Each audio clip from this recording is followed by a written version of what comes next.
Hey, this is Ronnie, and this is the Rescue Ronnie Show. Today, I'm here with Robert Aguirre of Twin Home Services. How you doing, brother? Doing good. Thanks for having me. So yeah, absolutely. So today, we're going to talk about a few things about home and pest inspections, some things that you probably don't know, the difference between a pest and a home inspection. People don't generally know what the difference is. And then we're going to talk about how to prepare your home for a pest and a home inspection. If you're going to do that, or you're going to sell your house, or if you're going to be a buyer and buy a house and get an inspection.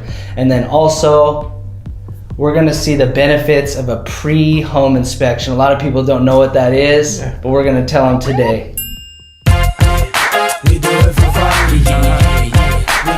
All right, so we're back with Robert. Robert, I got a question for you. Yeah. So tell me what the difference between a pest and a home inspection is.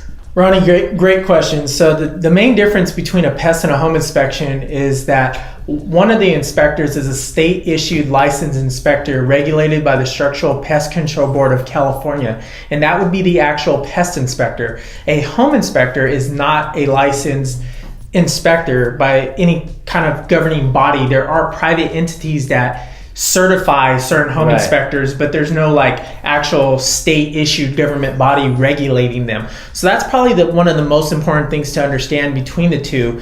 And when the term pest inspector sometimes gets confused by that inspector going out to look for general pests. Right. So it's like much more than that. It's way much more than that. We're not, the pest inspector is not looking for spiders. One of the common questions we get is, are you looking for mice or rodents?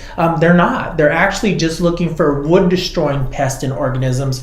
Examples of that would be termites, the different types of termites like subterranean and drywoods. Right. And then also there are other insects that destroy wood like carpenter bees. And then there's wood-boring beetles that are in this area. Right. And then, of course, the most common finding is the dry rot or the fungus that damages wood.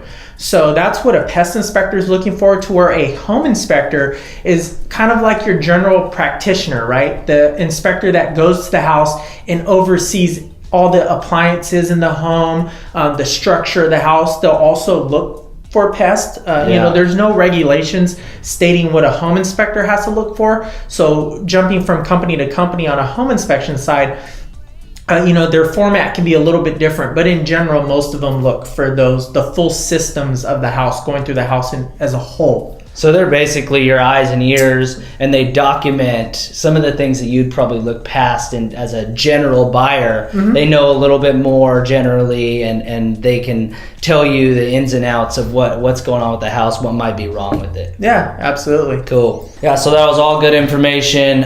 So now I'm going to ask you the second question. Was a lot of people ask is they don't ask, they just don't know is, how can I prep my house for a home and a pest inspection, which would make it easier for me to pass inspections? Yeah, absolutely. It's a great question. A lot of people don't understand what they need to do to prepare their house for an inspection. And some key tips to note when prepping your house is, if you have animals on the property, especially like myself, I have German Shepherds that are not welcome to strangers. You want to make sure that you contain those animals and have them secure when the inspector's on the property. Also, you want to make sure that you have complete access to the entire structure of the house. I know that sounds pretty self-explanatory, but you'll be surprised when an inspector shows up and someone just forgot to take that padlock off the gate that has access to a certain area of the house that inspector needs, and making sure like all the doors in the house are actually unlocked. Correct. Also too, as some people, especially like at rentals, where a lot of the doors are locking doors. Right. So that's also really important.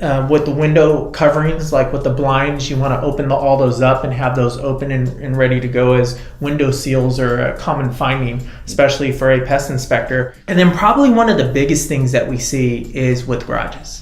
Right. So usually when someone sells their house and they're getting ready to move, they typically like to put all the stuff into the garage, correct? Right, and then that's where you're trying to get to, and they don't let you get there. Yeah, so typically what we try to tell people when you're prepping your house, and it's okay to put things in the garage, just at least around the perimeter of the garage, at least have 2 to 3 feet. So basically what I'm saying is put the stuff in the garage in the middle of the garage, Right, so and you have can- walking, and you'll be surprised that a lot of our findings actually happen in the garages. That's a nice, quiet, dry, dark area Right. where a lot of pests typically hide. They want to be there. Yeah. So yeah. Cool. Right on. All right, so many people don't know what pre-home inspections are. A lot of this is happening in the Bay Area now. Yeah. It's a big deal, and a lot of it's happening with these flippers people are flipping houses, and they're keeping the leverage on their side. Absolutely. So maybe you can tell us the benefits of a pre-home inspection.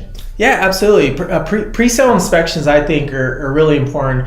Like Ronnie said, in the Bay Area, that's typically how business is done over there. I know in this region here, it's really started to uptick, and more people are seeing the benefits of pre-sale inspections in the sense that it gives the seller and the selling agent the pricing power in their court, right? Keeping the negotiations in the middle of a transaction, minimal or eliminated. And also now with our market, with multiple offers and shorter inspection contingency times, is it eliminates that also in the sense to where if you're in the middle of a transaction and we're waiting for the buying side to show up and do inspections, and now there is a finding that no one knew about, it's a surprise to everybody, and now we're trying to find remedies and price negotiate and trying to find the right contractors to perform the work within a time frame of can be as little as 7 to 10 days. It's quick, and so now we're rushing, right? Now it's a rush.